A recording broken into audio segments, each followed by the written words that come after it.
सरकार कार्रवाई क्यों नहीं करती है? आप लोग बार बार कहते हैं ओवैसी साहब भड़का रहे हैं, लेकिन कार्रवाई नहीं करते हैं। अरे नहीं, मैं वही तो जवाब दे रही हूँ ना। नहीं निकलेगा, क्यों निकलेगा? वही तो चाह रहे हैं वो, ताकि वो हीरो बने। मुसलमानों को आपस में अरे लड़ाना भाई चाह रही सुचरिता जी, आप भी जानती है और मैं भी जानती हूँ कि अगर आप कार्रवाई जरा सी होगी तो फिर रोना इनका शुरू हो जाएगा और ये ही बनेंगे।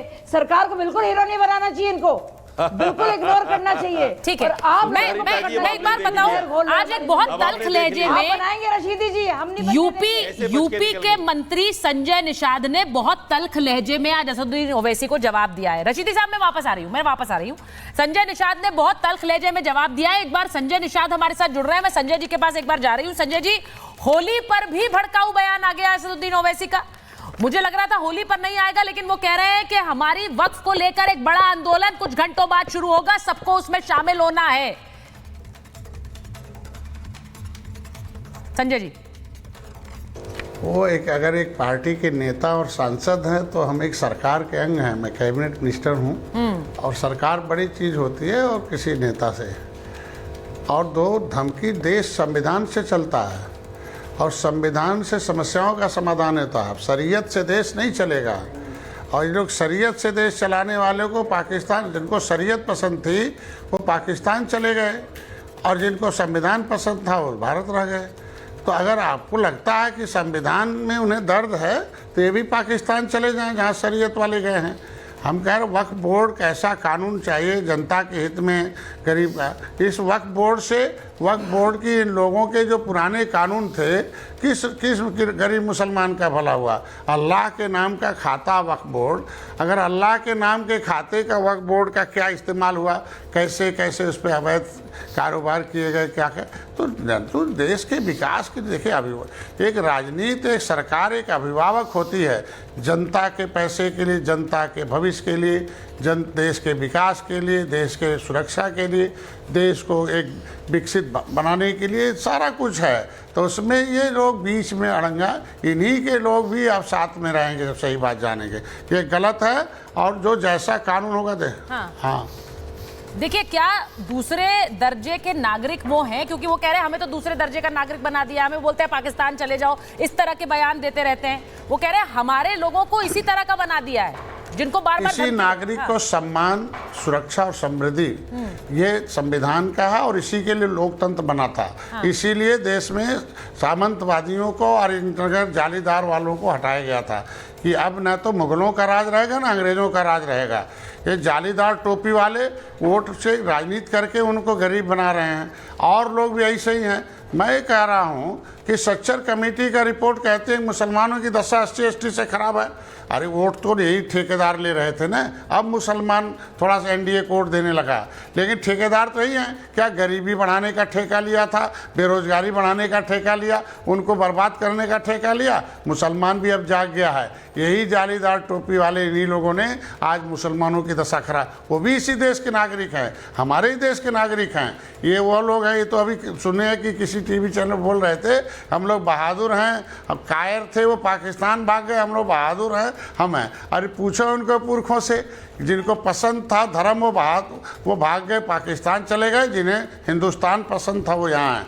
इनके पुरखों ने तो, मुगल तो तलवार लेके आए थे, तलवार के नोक पर इन लोगों ने जो है सलवार पहन लिया है। इनको जो है पूछा जाए कि कहाँ गई बहादुरी, बहादुर हमारे पुरखे हैं, तलवार से गर्दन कटना पसंद, लेकिन इन लोगों के उस तलवार के नोक पर कुछ नहीं किया, न हरा झंडा लगाया, न इनकी बात माना धर्म बदला। जय निषाद राज का झंडा, जय श्री राम का झंडा, ये 14% बदल पाए ना, हम तो अकेले 18% निषाद है और देश में केवल 14% लोगों को तलवार के बदल पाए, बाकी कहाँ गए? तो मैं कह रहा हूँ अब मुसलमान भी इनके बहकावे में आने वाला नहीं है। ये उन्मादी लोग हैं, ये नफरत फैलाने वाले लोग। नहीं, मैं आपसे पूछ रही हूँ, क्या आम मुसलमान इस आंदोलन में जुड़ेगा या फिर ये सिर्फ भड़का रहा है 36 घंटे बाद वाले आंदोलन से?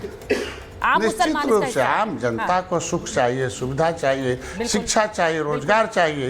ये गरीबी बढ़ा रहा है सच्चर कमेटी की रिपोर्ट के मुताबिक। उनके लोगों का अनाज हम दे रहे हैं, मकान हम दे रहे हैं, इलाज हम दे रहे हैं, बिना भेदभाव के उनको योजनाओं का लाभ दे रहे हैं, उनको व्यापार करा रहे हैं, उनको शिक्षा, स्वास्थ्य, रोजगार दे रहे हैं, डॉक्टर, इंजीनियर बना रहे हैं, ये सब बना रहे हैं। ये क्या बना रहे हैं? इन्होंने कौन सी ऐसी पॉलिसी बनाई मुसलमानों के लिए कि उनके बच्चों का भला हो जाए? कौन सी ऐसा कानून बना बनाया इन लोगों ने, कांग्रेस और सपा बसपा मिलके, जिसे मुसलमान के बच्चों का भविष्य बन जाए। आज हमारी सरकार कहती बिना भेदभाव के इनके बच्चों को पढ़ाओ, साइंस पढ़ाओ, अंग्रेजी पढ़ाओ, हिंदी पढ़ाओ, एकेडमिक शिक्षा भी उसमें पढ़ाओ मदरसे में, जिससे उसका भी बेचारे का विकास हो। दर्द हमें है, इस देश का नागरिक है, इस देश में हमारे खून खानदान का है। अब तलवार लगा के गर्दन पर धर्म बदल दिया तो उसका क्या दोष है? उसके पुरखों ने बदला है, उस पर ज़्यादा नहीं कुछ कहा। ज़्यादा जिसे दर्द हो आंदोलन नहीं करा। जहाँ इनके पुरखों ने कहा था हमें शरीयत पसंद है, धर्म पसंद है, वहाँ चले गए। जिन्हें हिंदुस्तान और संविधान पसंद है यहाँ, तो संविधान धर्म को चुना वो चले गए, जिन्होंने भारत की संस्कृति को चुना संजय जी वो हिंदुस्तान में रह गए। ये संजय जी का बड़ा संदेश है, संजय जी का बड़ा संदेश है जो संजय निषाद कह रहे हैं कि जिन लोगों ने भारत को चुना वो भारत में हैं। बहुत बहुत धन्यवाद संजय जी। आज आपके बयानों ने बहुत खलबली मचाई थी असदुद्दीन ओवैसी को जवाब देते हुए, इसीलिए ये साक्षात्कार भी जरूरी था। मैं एक बार हाजी साहब भी जुड़ गए हमारे साथ, और हाजी साहब पहले आपके पास आ रही हूँ, जरा बताइए ये हो क्या रहा है? 36 घंटे बाद देश में फिर से आग लगाने की तैयारी कर रहा है। आग लगाने का काम तो देखो जो कर रहे हैं वो लोग करते रहते हैं। हमारा जो विरोध प्रदर्शन का काम है वो हम करेंगे, वो जमीन पे भी करेंगे और संसद में भी जाके अपनी बात रखने का काम बैठ साफ करते हैं। किस चीज का अब जो है पूरे ईडन गार्डन आपको नहीं दिया, इस चीज का विरोध? देश की संसद की जमीन आपको नहीं दे रहे, इसका विरोध? किसका विरोध? इंदिरा गांधी अंतर्राष्ट्रीय एयरपोर्ट आपकी जमीन नहीं है, इसका विरोध? देखिए मैडम, जो संपत्ति हमारी है वक्फ की, उस पर जो सरकार अपना हथकंडा अपनाकर ये बिल लाकर उसे अपने अंडर में करके, अपने कब्जा कर उन्हें अपने अपने अंडर में करके, तो देश की संसद आपकी है क्या सर?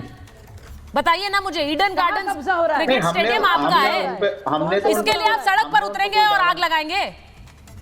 फिर छूट अरे आग लगाने की बात नहीं है, विरोध प्रदर्शन करना हमारा संवैधानिक अधिकार है और देश का कानून, और जगह जगह शाहीन बाग बनाना ये भी संवैधानिक अधिकार है कि पूरे देश को शाहीन बाग बनाना। आप जो पार्लियामेंट, देखिए सुनिए, अच्छा मैडम अभी आप पार्लियामेंट की बात कर रही थी, ईडन गार्डन की बात कर रही थी, तो हमारा हम उन सब चीजों पे अपने दावा नहीं कर रहे।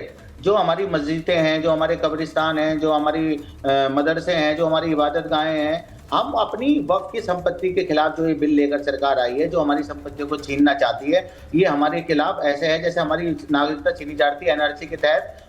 उसी तरीके से सरकार ये बिल लाकर हमारी जमीनें छीनना चाहती है। और अगर हम इसका प्रोटेस्ट कर रहे हैं तो किसान कानून भी आया था इस देश में, किसानों ने भी अपना प्रोटेस्ट किया। आप कौन सी दुनिया में हाजी साहब, आप कौन सी दुनिया में? पश्चिम बंगाल में वक्फ ईडन गार्डन पर कब्जा ठोक रहा है, कर दिया, कह रहे हैं हमारी जमीन, आप कह रहे हैं हमारे को इस ईडन गार्डन से मतलब नहीं है, देश की संसद से मतलब नहीं है। यही तो दिक्कत है ना, हर जगह दावा ठोकते जाओ और फिर कहते रहो ये तो हम अपनी मजारों और मकबरों के लिए कर रहे हैं। नहीं है ऐसा सर। देश में इतनी जमीन पर दावा ठोक दो और फिर अगर वो जमीन को उस दावे को ठीक करने के लिए कानून देश में आए तो फिर कह दो हम सड़कों पर उतरेंगे और आग लगा देंगे। ये बहुत डेंजरस है। हम आग लगाने की, देखिए हम आग लगाने की बात नहीं कर रहे सुचारिता जी, हम एक विरोध प्रदर्शन की बात कर रहे हैं और वो करेंगे। और उसके बाद अगर नेक्स्ट स्टेप होगा तो फिर अलग अलग दलों को आमंत्रण दे दिया शाजिया जी, बोल रहे अलग अलग दल के लोग आ जाए, हमारे साथ शामिल हो जाए। अब तो मुझे लगता है ये भी देखना होगा कौन सा दल खड़ा हो रहा है वक्त के साथ। क्या कांग्रेस पार्टी जाएगी, क्या समाजवादी पार्टी जाएगी, क्या लेफ्ट के नेता जाएंगे वहां पर? आपको क्या लग रहा है?